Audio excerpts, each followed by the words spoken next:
Nosso Senhor Jesus. Amém, irmãos?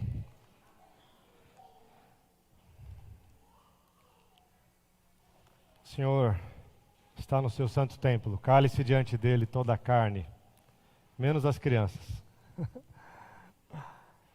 Irmãos, eu queria fazer uma palavra hoje para os irmãos falando sobre a circuncisão do coração. Quando a gente usa esse tipo de palavra, já gera um bloqueio, né? Porque a pessoa fala, circuncisão, o que é esse negócio aí, né? E já a gente vai falar sobre isso, mas a circuncisão do coração. Vamos orar. Senhor, nós estamos na Tua presença, e a Tua palavra diz que na Tua presença há um banquete contínuo. E nós podemos nos sentar, participar, comer, ou nós podemos fazer como aqueles convidados que foram chamados para a festa, mas não compareceram à festa. Nós queremos participar dessa festa, nós queremos comer o pão que o Senhor nos dá. Porque o Senhor Jesus disse que aquele que come da minha carne e bebe do meu sangue, este tem parte com Ele. E nós temos parte contigo, Senhor. Nós queremos mais de Ti, nós queremos mais da Tua natureza em nós, e menos da nossa natureza carnal em nós. Até que ela se extinga na morte, até que na ressurreição nós sejamos completamente como Jesus, como Ele é. Essa é a nossa esperança, Senhor. E enquanto isso não acontece, abre os nossos olhos, para que nós não caiamos no legalismo, para que nós não fiquemos, Senhor, presos à religiosidade, presos, Senhor, a títulos ou quaisquer coisas que nos afastam do verdadeiro Evangelho. Porque o Evangelho é vida. O Evangelho é transformação, o Evangelho é poder de Deus sobre as nossas vidas, para testemunharmos. E nós queremos, Senhor, corresponder ao Senhor, sempre, em nome de Jesus. Amém? Então, essa palavra difícil, né? A circuncisão, vem de cisão, de corte. Essa palavra vem de um pacto que Deus fez com Abraão. Em Gênesis 17, ele chamou Abraão e falou, Abraão, eu vou fazer um pacto com você. As nações andam na minha presença e ser perfeito. Através de ti vai vir uma grande multidão. E ele fala de um pacto. Aí mais adiante, lá nos versículos 10 e 12, ele vai falar que vai ser feito um pacto com ele. E ele explica que esse pacto, e ele fala, esse pacto é a circuncisão. Vamos ler? Então, vocês vão ficar olhando aí com cara de perdido para mim. Gênesis 17, no verso 10. Este é o meu concerto, que guardareis entre mim e vós e a tua semente depois de ti, que todo macho será circuncidado, e circundareis a carne do vosso prepúcio, isto será por sinal do concerto entre mim e vós. Lá no 2 ele falou, né? Aliás, podemos pegar do 1, né? Sendo, pois, Abraão da idade de 99 anos, apareceu o Senhor a Abraão e disse, eu sou o Senhor Deus Todo-Poderoso, anda em minha presença e ser perfeito. E porém meu concerto entre mim e te multiplicarei grandissimamente. Então Deus tem estratégia, né? Ele fala que vai ter um concerto, anda na minha presença e ser perfeito, aí espera alguns versículos, algumas falas, até que ele fala, o concerto nós vamos fazer a circuncisão do prepúcio. O que é a circuncisão do prepúcio? É só para o macho. O macho tem um órgão genital, o pênis, e era cortado, extraído uma parte da pele para expor a glande, a parte mais sensível do pênis do homem. Não estou falando nada de errado, estou falando da palavra de Deus, tá? Era uma prática comum entre os judeus. Para que servia isso? Para diferenciar o povo, para mostrar que tem um pacto. Só que todo símbolo que Deus faz com o seu povo tem uma razão especial, não era para fazer o camarada sofrer. Vamos lá, todo mundo, passar a faca em todo mundo para vocês, né? Lembrando que a ordem foi dada para que se fizesse no macho de 8 dias. Mas quem já era adulto teve que fazer adulto. Por exemplo, o povo depois que peregrinou pelo deserto e chegou na terra prometida, lá não houve circuncisão. Só aqueles homens que já haviam saído do Egito. Então, aquelas crianças que nasceram durante o período do deserto, quando chegaram à terra prometida, que já eram adultos, tiveram que fazer a circuncisão. Pessoas que não eram dos judeus e começavam a adorar o povo judeu tinham que fazer a circuncisão, porque é um pacto que diferenciava as pessoas que são assim, as famílias que são assim, constituídas por homens que têm a circuncisão, são o povo de Deus. E Deus disse também em Deuteronômio, no verso 36, Deus já começa a descortinar um pouco melhor qual é o propósito da circuncisão. Por quê? Porque nós temos o péssimo costume de achar que somos especiais no sentido errado. Nós somos especiais, nós somos a coroa da criação. Nós não somos um mamífero que fala e que pensa. Nós não somos animais racionais, nós somos o homem, feito à imagem e semelhança de Deus. Mas quando Deus se revela a nós e fala algumas coisas para nós, a gente começa a se sentir especial por causa de um título. Por exemplo, eu sou crente, então eu sou melhor que você. Eu sou filho de Deus, então eu sou melhor que você. E não é isso que Deus quer que o homem faça. Então, em Deuteronômio 30, no verso 6, ele diz: "E o Senhor teu Deus circuncidará o teu coração e o coração de tua semente, para amares ao Senhor teu Deus com todo o teu coração e com toda a tua alma, para que vivas." Então, nós já começamos a ver que essa circuncisão não é uma questão física, não é, como diria o pessoal mais sempre, para se amostrar. Eu sou de um povo escolhido, eu sou melhor que vocês. Mas o homem tem essa mania. Ele começa a sentir, ele começa a achar que ele é diferente do outro por causa de alguma coisa que não o difere em nada do outro. Lá na frente, no Novo Testamento, nós podemos passar aqui por textos, quase todos os profetas falam da circuncisão, Jeremias, Zacarias, mas vamos ver lá o apóstolo Paulo, em Romanos 2, já já a gente vai sair dessa introdução. Eu queria que vocês prestassem atenção, ainda que ela seja mais trabalhosa, né?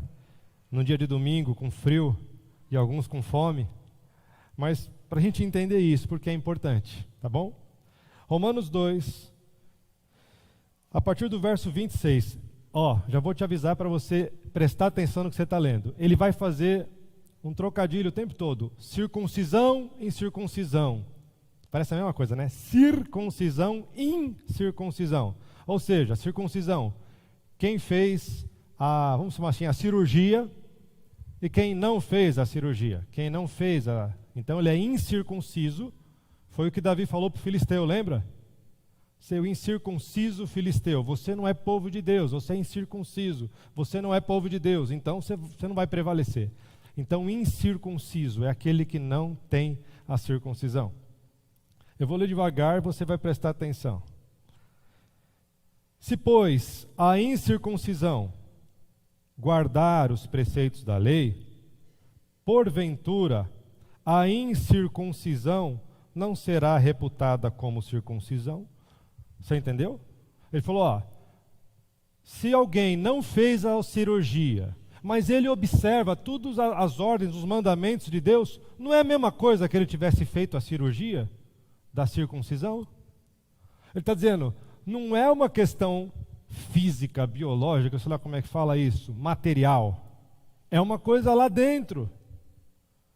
É uma decisão de guardar os mandamentos de Deus, de servir a Deus, de ser obediente a Deus. No 27 ele diz, e a incircuncisão, que por natureza o é, se cumpra a lei, não te julgará porventura a ti, que pela letra a circuncisão és transgressor da lei? Difícil, né, entender isso? Ele está dizendo assim, essa incircuncisão, essa pessoa que não fez a cirurgia, mas que por natureza ela é circuncisa, porque ela serve a lei, ele não, e se cumpre a lei, ela não vai julgar você que fez a cirurgia? Você está entendendo? É meio enrolado, mas está dizendo assim, tem alguém que não fez a cirurgia da circuncisão. Nós somos no Antigo Testamento, hein? Aqui ninguém é circuncidado. Se alguém está aqui pela primeira vez, não se assuste, né? Mas nós estamos trabalhando com essa simbologia. Então, olha, tem alguém que não fez a circuncisão, mas observa os ritos da lei, as ordens de Deus. E ele julga você que fez a circuncisão. Ele está dizendo, vocês não entenderam nada. Vocês estão achando que vocês são melhores do que os outros porque vocês carregam uma marca no corpo de vocês. E vocês estão achando que essa marca é para vocês dizerem, olha como nós somos diferentes, olha como nós somos diferenciados, nós somos os escolhidos, nós somos os tais. Sim, vocês são os escolhidos para quê? Para anunciar as virtudes daquele que os chamou das trevas para a sua maravilhosa luz.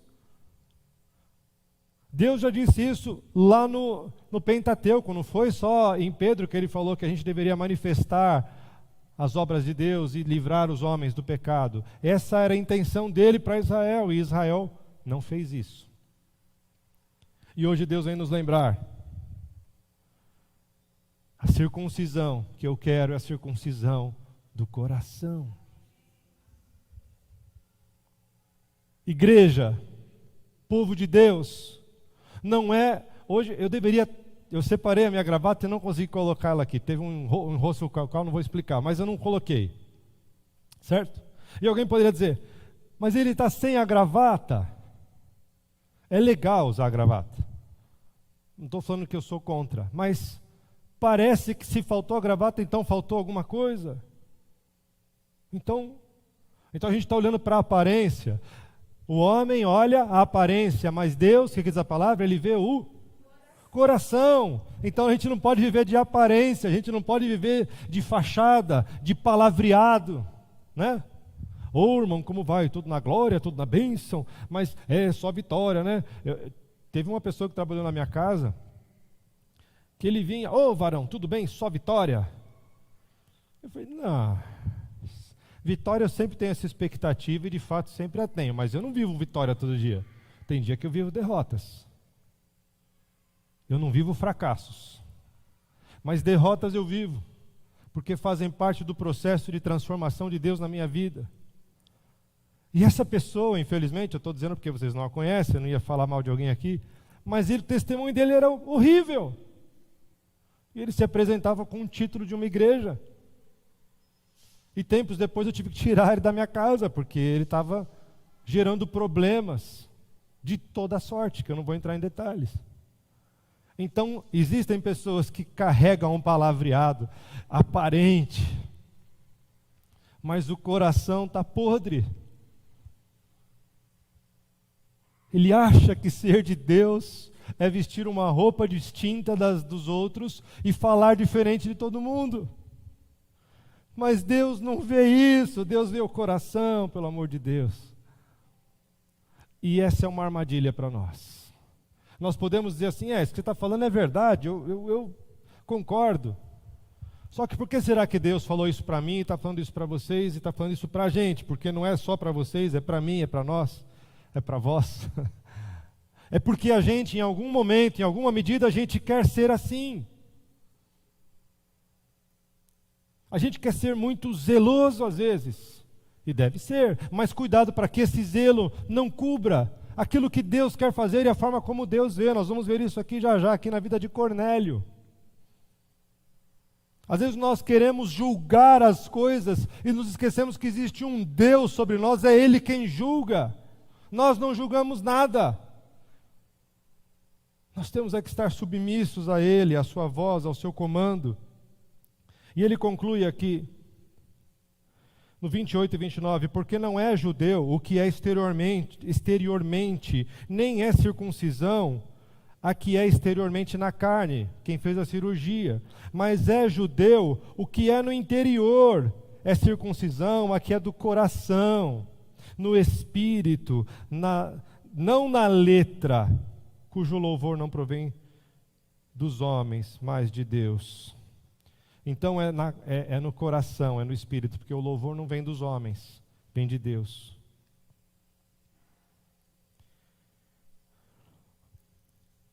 Olha aqui o que aconteceu no livro de Atos, no capítulo 10.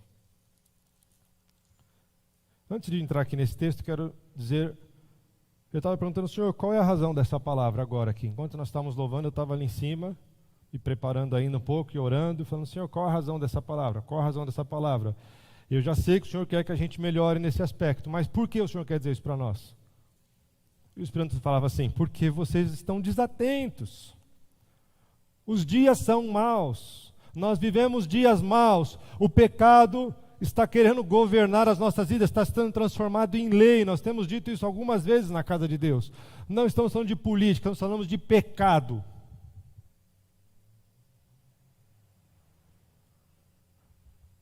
Quantos anos tem a lei do divórcio? Tem menos de 30 anos, 40 anos. Não, era uma coisa, era vexatório. Mas agora é uma prática entre os pastores, trocar de esposa. Eu vi há muito tempo atrás, dizendo assim, agora da segunda casa será melhor, Deus me disse. Então não é só para a igreja, mas eu estou dizendo que existe uma normalização do pecado. Aí vem a justiça do homem aqui do nosso país e determina que o aborto é possível, que depende de uma decisão da mãe. A união estável, a imposição de linguagem de gênero, o banheiro do shopping aqui em Santo André, pode entrar todos e quaisquer que sejam. Então, isso está acontecendo, isso chama-se cultura do mundo, cultura de Satanás. O mundo jaz no maligno. Nós não, nós somos peregrinos e forasteiros em terra estranha. E o que nos distingue deles não é um rótulo chamado evangélico, cristão, domingão do crentão. Eu estou na igreja. O que nos distingue dos demais é que as nossas obras são diferentes, as nossas obras apontam para Deus, a nossa vida aponta para Deus, nós temos uma circuncisão do coração. É verdade que eu luto contra a minha carne todos os dias, e não é novidade, porque o apóstolo Paulo também fazia isso. O homem que escreveu 13 cartas, ao menos, né, porque há dúvida de Hebreus. Este homem diz, o bem que eu quero fazer eu não faço, mais o mal que eu não quero está sempre diante de mim. Miserável homem que eu sou, quem me livrará do corpo desta morte? Mas ele diz, graças a Deus, que nos dá a vitória por nosso Senhor e Salvador Jesus Cristo. Então nós não nos conformamos com o pecado, mas nós queremos ser transformados dia a dia. E aqui, no capítulo 10, então esse é o motivo, queridos, a gente tem que abrir os olhos. Esse é o começo.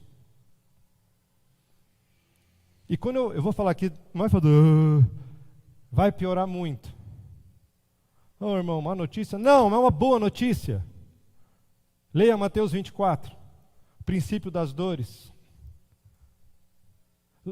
Jesus está dizendo assim que é para a gente ficar feliz também, em Mateus 6, 7, no Sermão da Montanha, quando vos perseguindo disserem todo mal contra vós por minha causa, alegrai-vos, exultai, porque grande é o vosso galardão. Nós vamos sofrer perseguição, os nossos filhos, eu não sei, mas essa igreja precisa se preparar para isso, os meus filhos precisam ser preparados para passar por este momento, e nós precisamos abrir os olhos, este é o momento, este é o tempo. A Bíblia fala em Tessalonicenses que o homem do pecado, a besta, o anticristo, ele vai contra tudo que se chama Deus, e ele vai colocar o seu trono sobre o templo, falando de uma profecia que se cumprirá no templo, quando ele for reconstruído. O abominável, a Bíblia chama ele. Isso está acontecendo profeticamente, em medidas menores, em diversos lugares, dentro de igrejas, fora de igrejas, e às vezes no nosso dia a dia, nas coisas que nós vemos e contemplamos, na nossa desatenção em perceber o que está acontecendo no mundo. Então essa é a razão desta palavra. Vamos abrir os nossos olhos, as nossas mentes. Vamos dizer, tudo que não é de Deus eu não quero. Eu não quero. No capítulo 10 de Atos, fala de um homem chamado Cornélio. Um homem importante, morador de Cesareia. Cesareia tinha duas Cesareias na Bíblia, Cesareia Marítima e Cesareia de Filipos. Cesareia é a capital da Judéia, da província da Judéia. A principal cidade da região, uma cidade portuária. Uma cidade, você sabe de onde vem Cesareia? Vem de César.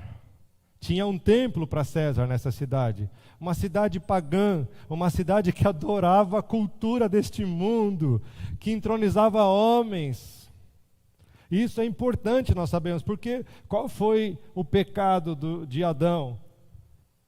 Você vai ser como Deus, e ele pagou para ver porque ele queria ser como Deus. E agora tem um cara chamado César que diz: eu sou Deus.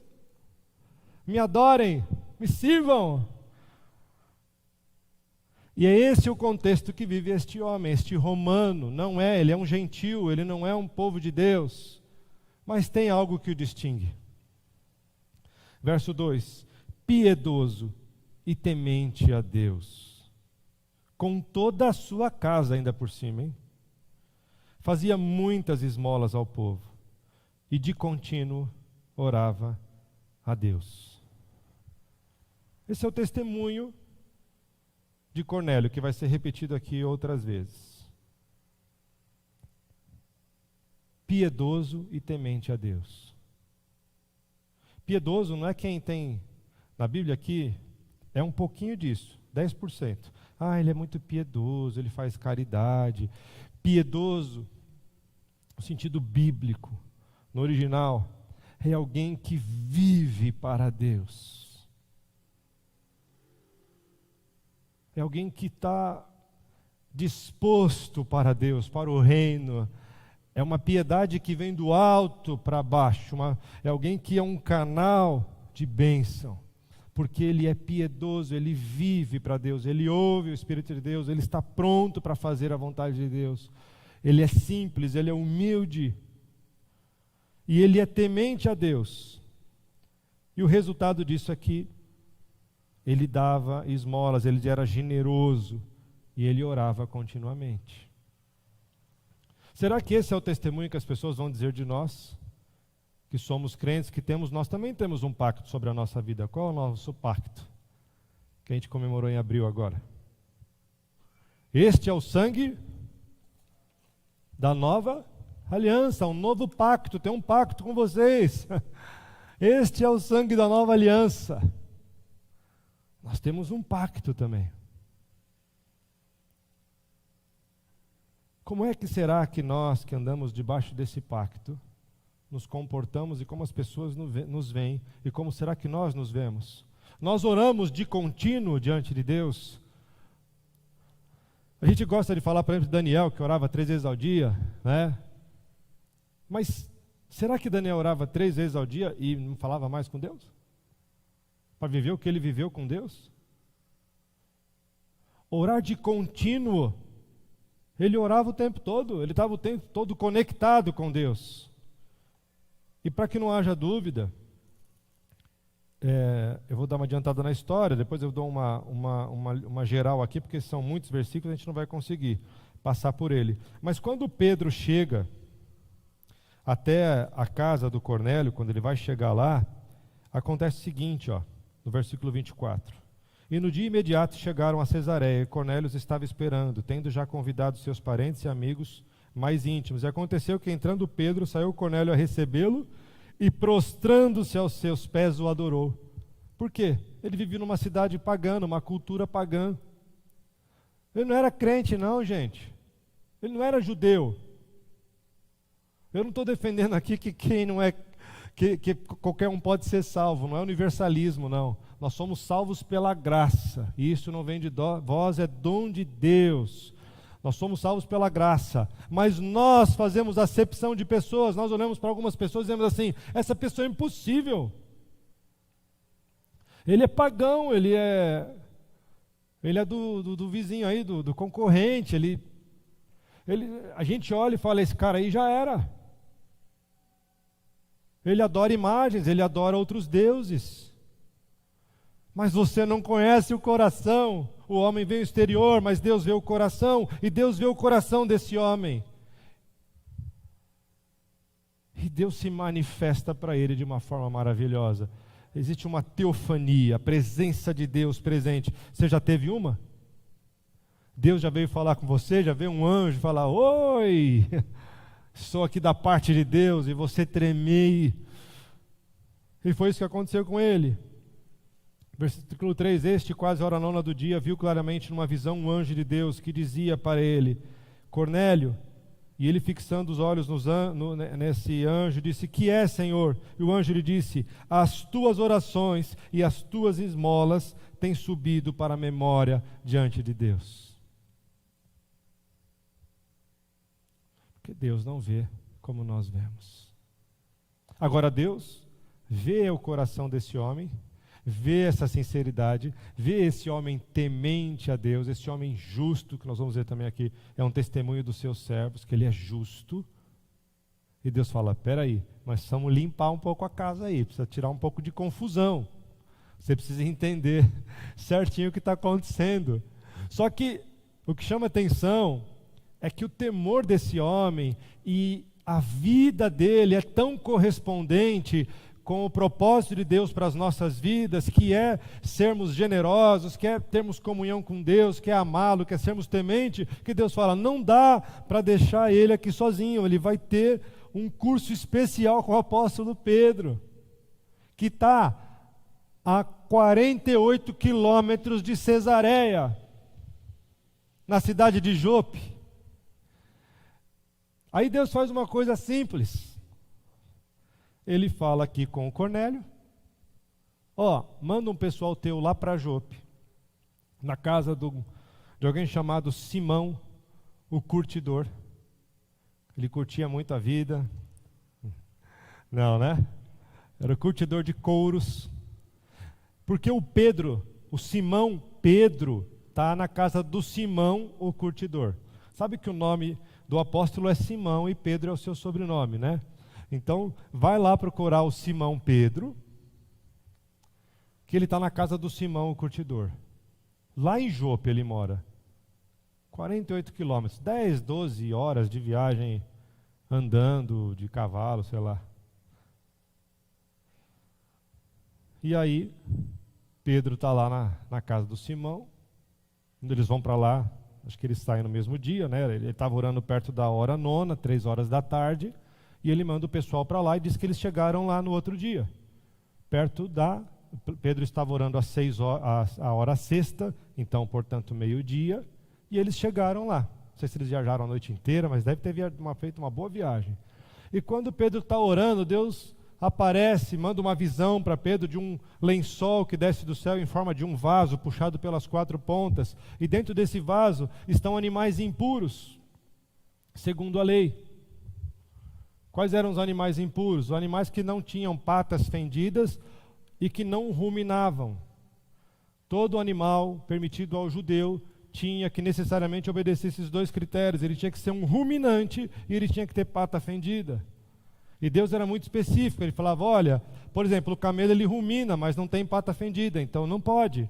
O coelho tem patinha fendida, mas não rumina, e vice-versa. Então ele vai falando dos animais que pode e que não pode. O porco, ele tem pata fendida, mas não rumina.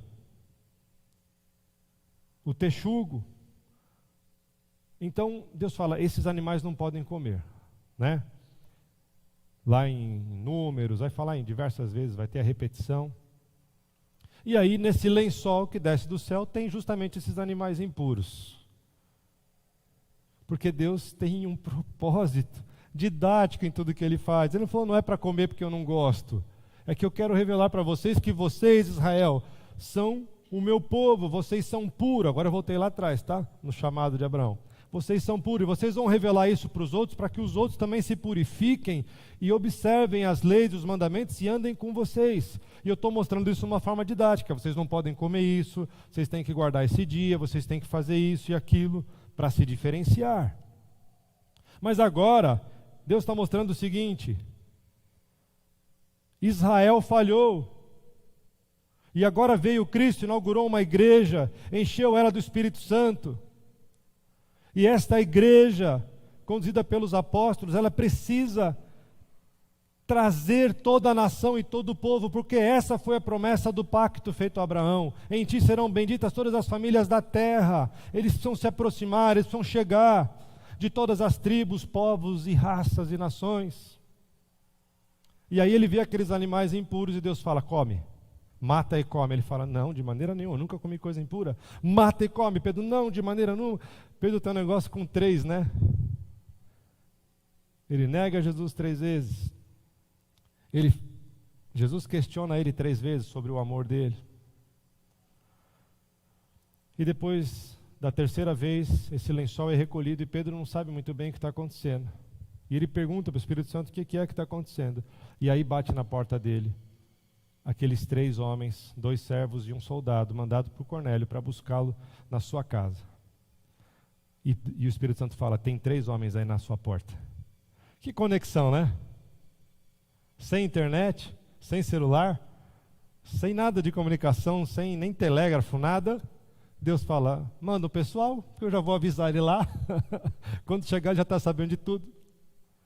E aí o Pedro fala: bom, e aí? A gente veio te buscar para você conversar com o Cornélio. E aí eles dormem lá naquela noite e no outro dia eles vão para Cesareia. E aí chegando em Cesareia, o Pedro não está entendendo tão bem o que aconteceu, mas ele fala: pois não, né? É como se ele dissesse isso. Pois não. Que eu tenho que fazer aqui, né? Vamos lá ver. E aí, nós lemos aqui que ele chegou na casa dele no 24 e no 25, que ele prostrou seus pés, né? No 25 e 26, Pedro falou: não faz isso que eu também sou homem, eu não sou Deus, não.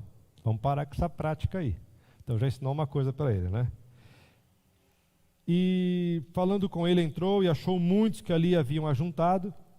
Interessante o Cornélio, né? Já aproveitando a presença de Pedro, já vamos trazer todo mundo para ouvir o que Deus tem para a gente, através de Pedro. 28, vós bem sabeis que não é lícito a um varão judeu juntar-se ou chegar-se a estrangeiros. Mas Deus mostrou-me que é necessário que a nenhum homem chame comum ou imundo. Então o judeu não podia nem entrar na casa dele. Mas Deus deu essa visão para dizer assim: para com isso. Você não é melhor que ninguém. O símbolo daquela comida que eu disse que é imunda é aquilo que está no mundo.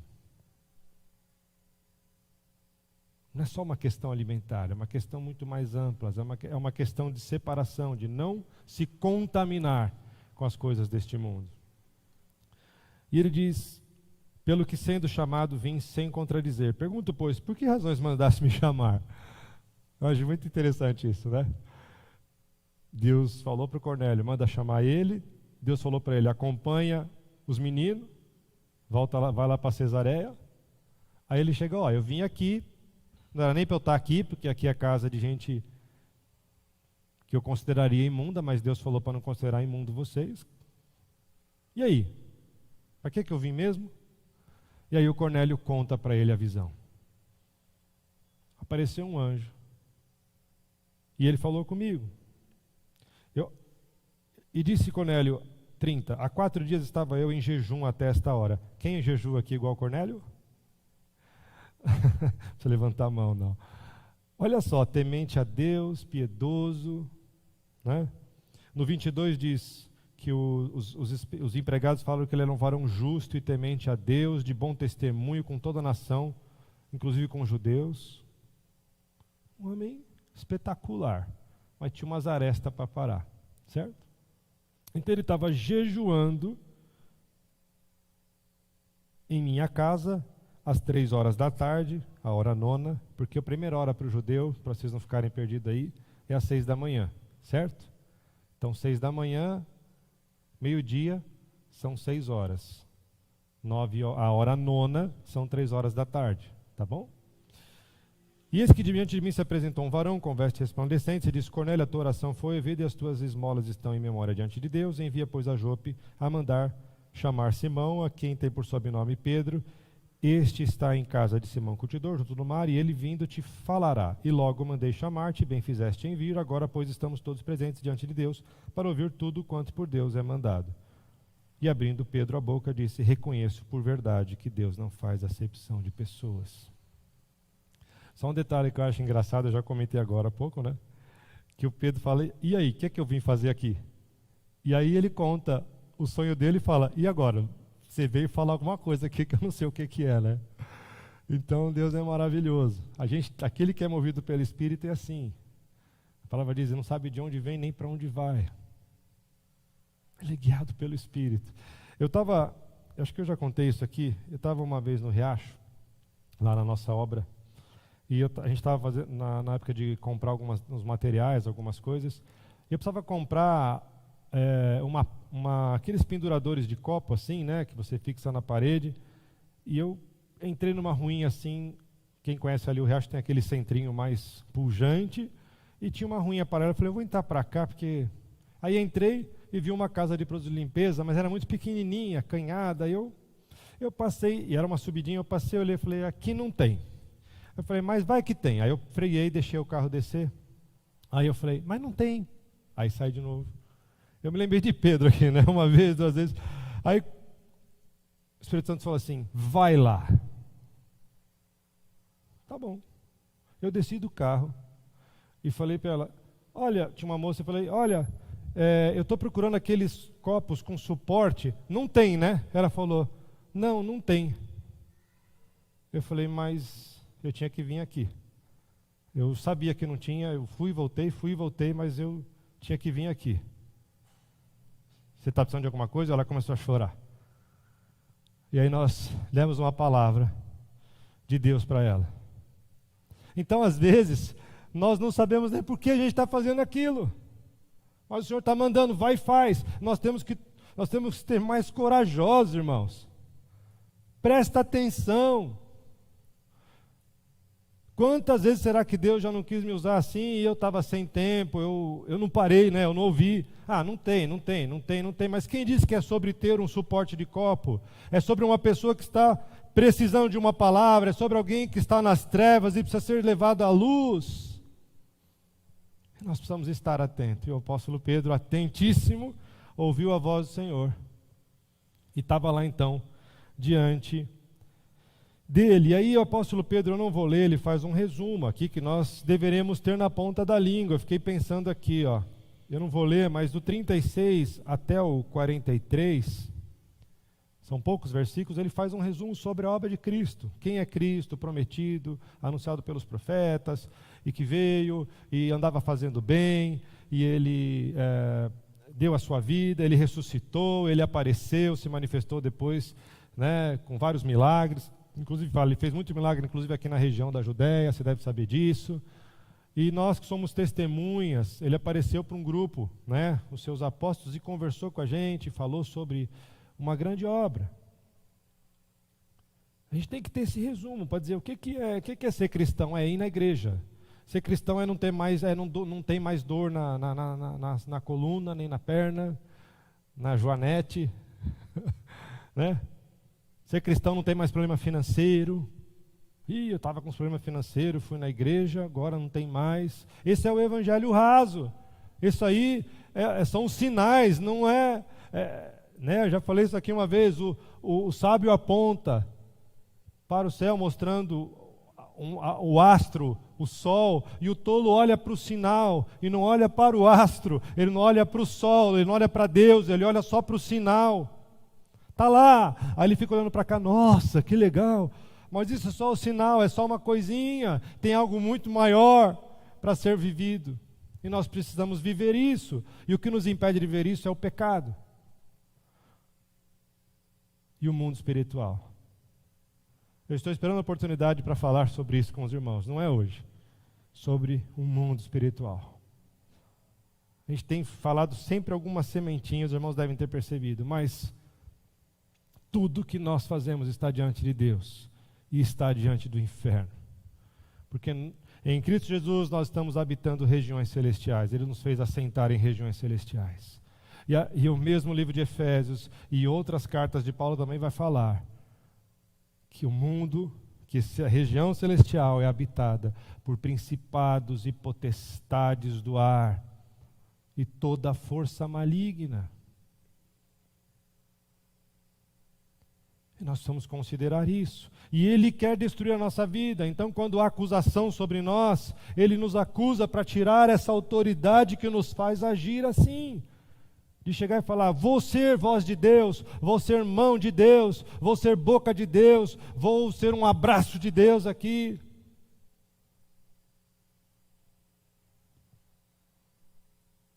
Mas quando nós estamos vivendo subjugados pelo pecado, paira sobre nós uma acusação tão grande que nós nos tornamos incapazes de produzir para Deus.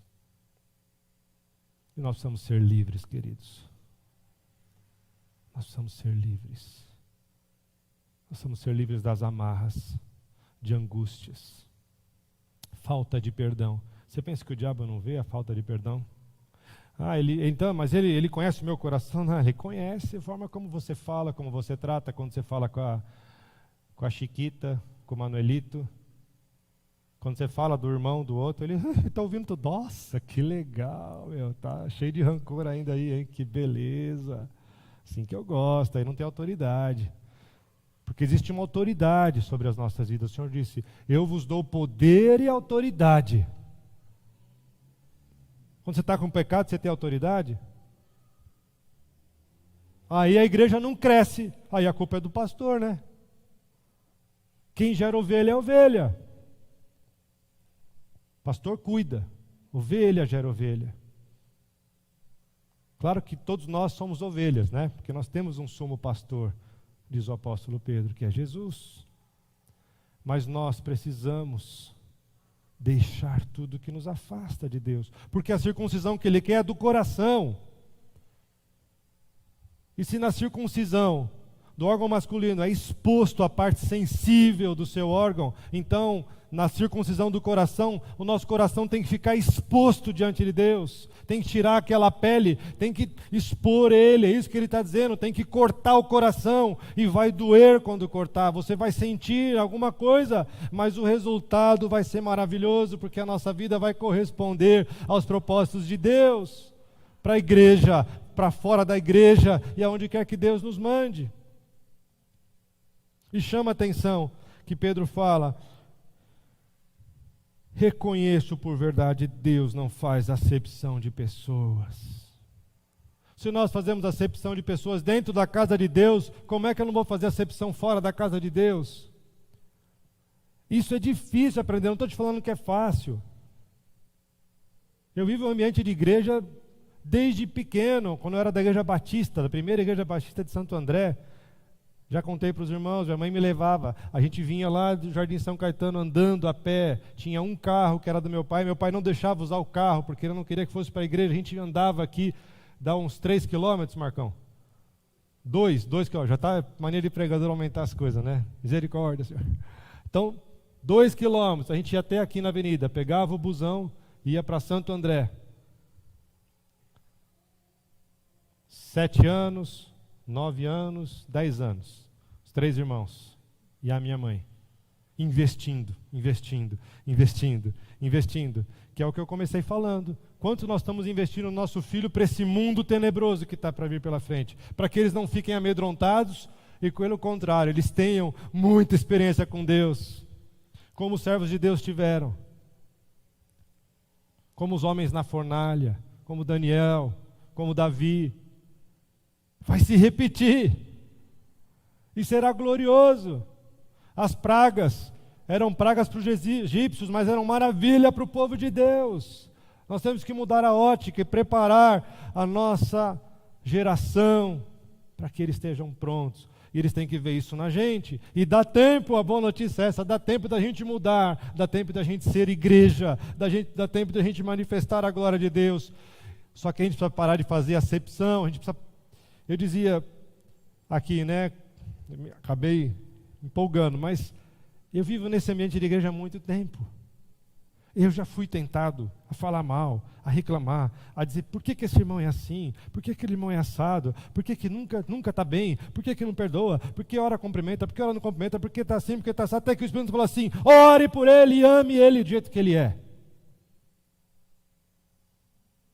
Senão você não vai parecer com Jesus.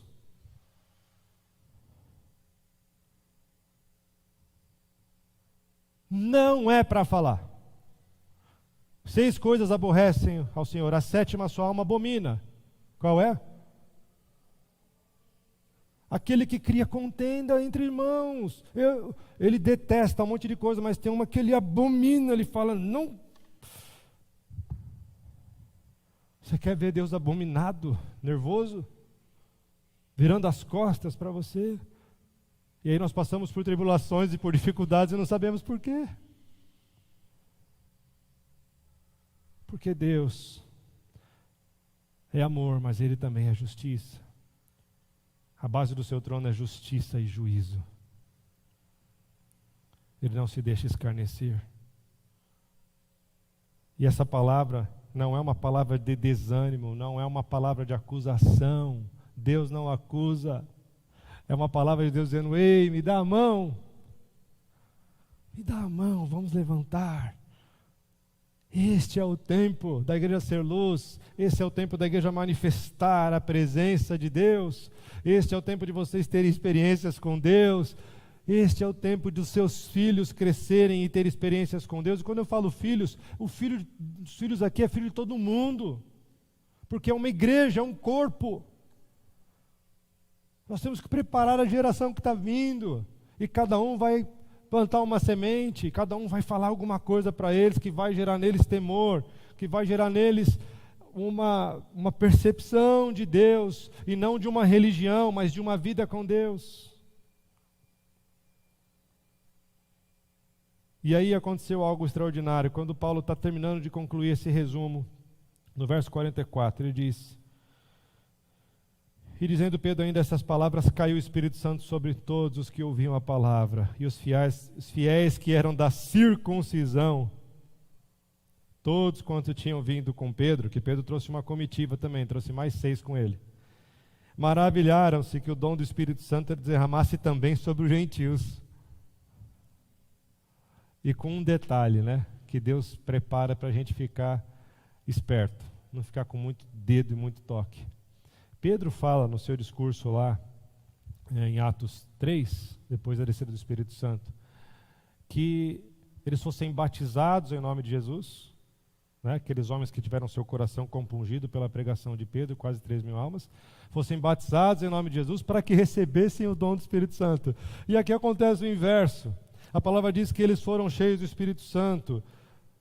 E aí diz no 47, respondeu então Pedro, pode alguém porventura recusar a água para que não sejam batizados estes, que também receberam como nós o Espírito Santo? E mandou que fossem batizados em nome do Senhor. Deus não está preso. Ele é o dono da Bíblia. A gente quer prender Deus dentro da palavra dele, né? Oh, você tem que cumprir aqui, hein? Ele cumpre as promessas e o que ele fala. Agora não vem querer cobrar de Deus como que ele age. Ele é Deus, ele é Deus. E ele faz tudo como ele quer. E tudo que ele faz é bom e perfeito. E essa é a circuncisão do coração. Será que o nosso coração está aberto para receber essa circuncisão? Será que nós estamos prontos para dizer, Senhor,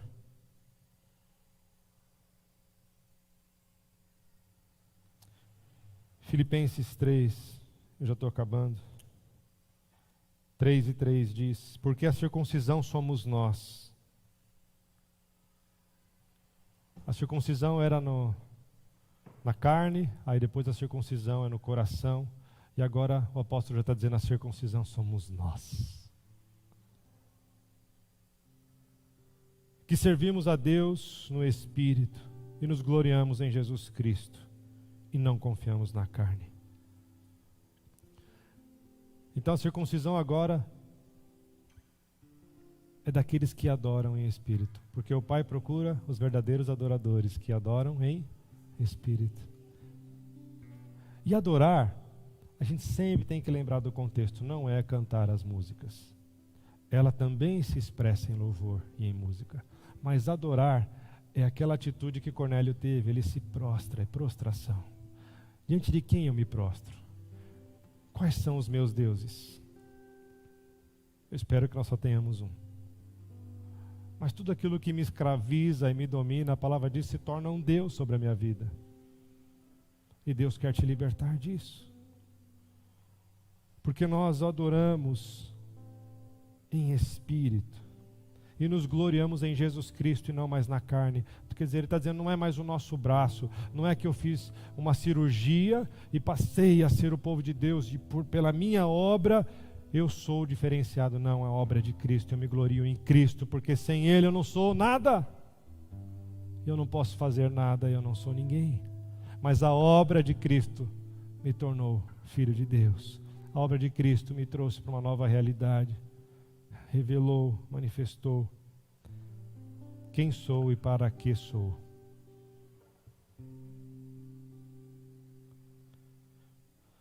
Nós te louvamos, Senhor.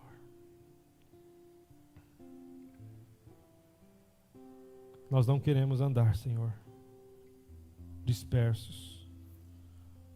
Nós não queremos, Senhor, andar guiados pelos nossos sentimentos. Porque a tua palavra diz que enganoso é o coração. Mais do que tudo, o coração é enganoso. Nós queremos um coração igual ao teu, Senhor. Nós queremos um coração como o coração de Jesus. Um coração que obedece. Que é obediente até no caminho da morte. Porque ele foi obediente até a morte, morte de cruz. E nós queremos viver muitas vezes distante desse chamado de Cristo. Negue-se a si mesmo. Tome a sua cruz e vem e me segue. Perdoa-nos, Senhor, porque não temos feito o máximo para nos sacrificar, para morrermos para nós mesmos e recebermos a vida do Filho, Senhor. Nós queremos ser essa igreja e nós declaramos que nós somos esta igreja, Senhor. Essa igreja de Cristo. Não, Senhor, uma religiosidade. Não, Senhor, uma aparência, não uma placa. Não um tipo de vestimenta, não um tipo de palavreado. Não que isso não possa ser um acessório, mas isso não pode ser a essência, Senhor. Nós queremos que a essência seja Cristo em nós, esperança da glória. Nós queremos, Senhor, que a essência seja um testemunho, de que as pessoas olhem e digam, aí vai um homem de Deus, aí vai uma mulher de Deus. Por quê? Porque é piedoso, porque é justo, porque é bom, porque é compassivo, porque é reto, porque ama a justiça, porque não guarda rancor, porque perdoa, porque é amável, porque manifesta os frutos do Espírito. E ao contrário, os frutos da carne estão sumindo e desaparecendo. E nós precisamos ser esta igreja, porque o tempo urge, Senhor. E por isso o Senhor veio nos falar e chamar a atenção nessa noite. Desperta, tu que dormes. Desperta, ó igreja do Senhor. E nós queremos atender a tua voz, dizer, eis-nos aqui, Senhor. Eis-nos aqui, Senhor. Nós queremos acordar deste sono, Senhor. Nós queremos corresponder ao teu chamado, Senhor. Vem, Espírito Santo, sobre este lugar, Senhor. Vem sobre este lugar, Senhor. Vem sobre as vidas aqui nesta noite, Senhor. Vem restaurar, Senhor. Restaura vidas. Restaura corações. Cura, Senhor, enfermidades da alma. E o Senhor diz, Senhor, que há enfermidades aqui nesta noite. Enfermidades na alma e no coração e na mente.